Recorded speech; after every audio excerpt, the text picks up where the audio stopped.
Dastum 44, on va commencer par dire que dastum est un mot breton, malgré son apparence plutôt latine, qui veut dire recueillir. Dastum 44, donc recueillir en Loire-Atlantique, on va dire ça comme ça. Ça a été créé en 1992, association type loi 1901, créée à Nantes. 20 ans après l'association Dastum, Dastum tout court si j'ose dire, en 1972.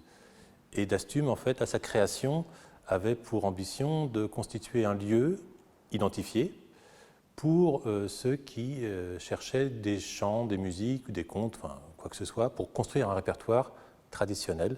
Pendant les premières années, c'était surtout de la musique vocale, donc du chant, et de la musique instrumentale, notamment autour de la danse, des pratiques de danse.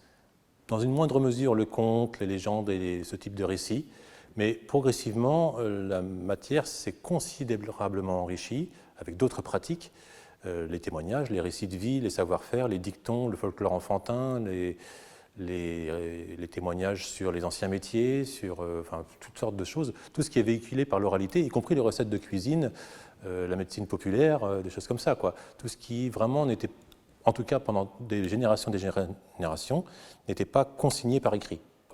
Il y a une chose qui est assez amusante, c'est que finalement, le travail de Dastum 44 est très similaire, dans une moindre mesure bien sûr, au travail que fait une institution comme les archives départementales. La seule distinction, qui n'est pas anodine, c'est que nous, on travaille essentiellement sur des archives sonores, sur des enregistrements, des enquêtes de terrain, et voilà, ce genre de choses, essentiellement. Partant de là, le principe est le même, c'est-à-dire que des publics viennent nous voir pour avoir de la ressource documentaire. Et il était donc tout naturel que nos deux structures, même si elles ne sont pas du tout du même volume, se rencontrent et s'acoquinent, frayent ensemble pour différents projets. Il faut commencer par dire que quelle que soit la matière, que ce soit du conte, de la musique, des danses, du chant ou autre, la richesse est toujours, ou la pauvreté, c'est la même lecture, toujours un petit peu en trompe-l'œil parce que ça dépend uniquement du travail de collecte qui a été fait. Donc on peut avoir tendance à penser que, par exemple, la Brière est une zone particulièrement riche dans le domaine du conte et des légendes, parce qu'effectivement, il y a eu beaucoup de travail de fait, et très tôt, des collecteurs, y compris des collecteurs institutionnels, comme les ATP, qui sont allés en Brière recueillir des contes. Bref, d'autres régions, d'autres zones du département ont eu cette faveur-là, aussi des collecteurs, comme le pays de Châteaubriand ou le pays de Ré dans une moindre mesure, mais d'autres zones, pas. C'est-à-dire, il n'y a pas eu de collecteurs à aller sur le terrain chercher des contes.